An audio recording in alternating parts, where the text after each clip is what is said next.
Mrs. STATter. Chairman McDuffie, members of the committee, no one should have been surprised by the emergency response failures during the deadly L'Enfant Plaza Metro incident. I sure wasn't. Armed with no inside information, I confidently urged a number of my former colleagues in the news media just hours after the incident occurred to check into three key areas. Were there problems with the radios used by firefighters? Did Metro's Operations Control Center delay notifying fire and EMS? Did DC's 911 Center, the Office of Unified Communications, delay in dispatching the call to firefighters, EMTs, and paramedics? As we now know, all three of these were significant issues on that day. Did I know this because I'm clairvoyant? Of course not. I based my predictions on experience. Each of these problems cropped up many times during my 25 years as a reporter for Channel 9. Finally, solving these problems will take focus, commitment, and consistency, all of which have been missing for decades. The response to critical incidents has long been a concern of mine, and not just as a reporter.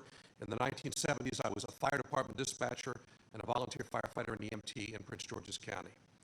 Focusing on the DC Fire and EMS Department alone will not solve the decades-long EMS crisis in the District of Columbia. Real improvement requires significant and lasting change on the one aspect of emergency response that was largely ignored by both reporters and the council after the L'Enfant Plaza incident, the Office of Unified Communications. What very few will publicly admit is that OUC, DC's 911 Center, is broken. I say this not just because it took 6 minutes for OUC to get fire trucks and ambulances rolling to L'Enfant Plaza on January 12th, or that it took 5 minutes and 4 minutes to turn around 2 related calls that day. It's broken because these delays in providing help are happening right now and every day. It takes OUC almost 3 minutes to dispatch a 911 call for fire and EMS. That's about double the 90 seconds many look at as the national standard for call handling. How can this be acceptable? Remember, when there's an emergency, these are the real first responders sitting next to me and the ones working at OUC. There must be an overhaul at OUC. DC 911 needs strong, professional leadership that knows how to hire good people, train them well, and manage them effectively. Hundreds of millions of dollars have been spent on a state-of-the-art 911 center. It's wasted money unless there's a focus on the people and not just the hardware and the software. A good call taker or dispatcher must do more than just read a computer screen. My observation is that OUC fails to arm its people with good, critical thinking skills. It requires training to properly help those calling 911 and to help those who are responding to the emergency. 911 call takers and dispatchers need proper training to fully understand how fire, EMS, and police operate. This also requires a collaborative effort between OUC, the DC Fire and EMS Department, and the Metropolitan Police Department.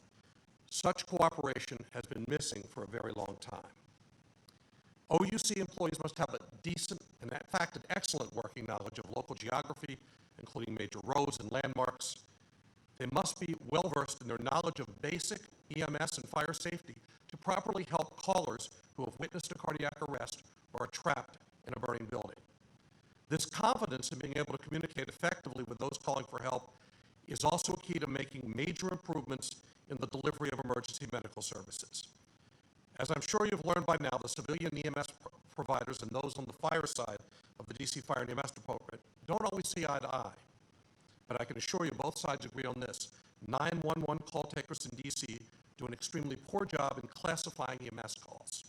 Too many calls are dispatched as requiring advanced life support when there's really no need for paramedics. Every day, this leaves many seriously ill or injured people waiting a long time for a paramedic. Sometimes that paramedic never comes. I was in OUC in the spring of 2007 when Mayor Adrian Fenty announced his new fire chief, Dennis Rubin. After the press conference, I introduced myself to Chief Rubin while taking a tour on the dispatch floor. Stepping out of my reporter role for a moment, I offered Chief Rubin a bit of a warning.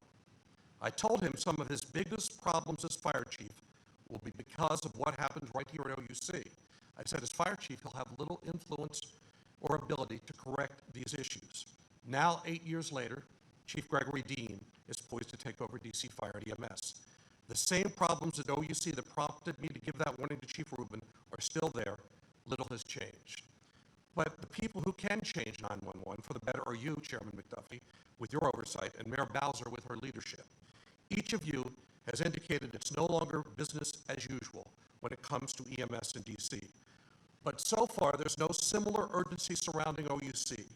Fixing OUC must be a priority. If not, any other efforts to improve EMS in the District of Columbia will, as they have for decades, fail. Thank you, sir. Thank you for your testimony, Mr. Statter.